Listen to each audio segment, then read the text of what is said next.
Diabetes ধরা পড়েছে, মানে তার থেকে মুক্তির কোনো উপায় নেই। সচেতনভাবে এটি নিয়ন্ত্রণে না রাখলে মৃত্যু পর্যন্ত ডেকে আনতে পারে। ডায়াবেটিক্স নিয়ন্ত্রণে রাখতে মানতে হয় নানা নিয়ম, পাল্টে ফেলতে হয় জীবনধারা। কিছুদিন নিয়মকানুন পালন করলেও একসময় অনেকেই হাল ছেড়ে দেন, তাতে শারীরিক পরিস্থিতি আরও জটিল হয়ে যায়। এ কারণে অনেক আগে থেকেই ডায়াবেটিসকে সম্পূর্ণভাবে রুখে দিতে চিকিৎসা বিজ্ঞানীদের গবেষণা চলছে।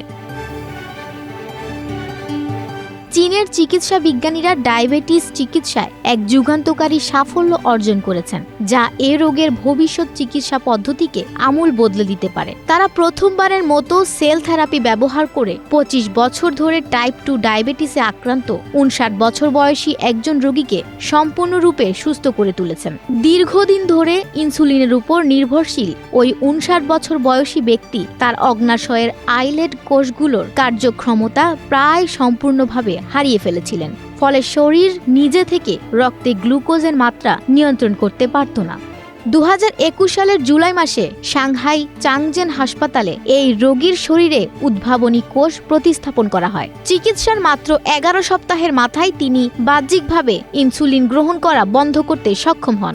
এরপর ধাপে ধাপে মুখে খাওয়ার ওষুধের ডোজ কমিয়ে 1 বছর পরে তা পুরোপুরি বন্ধ করে দেওয়া হয়।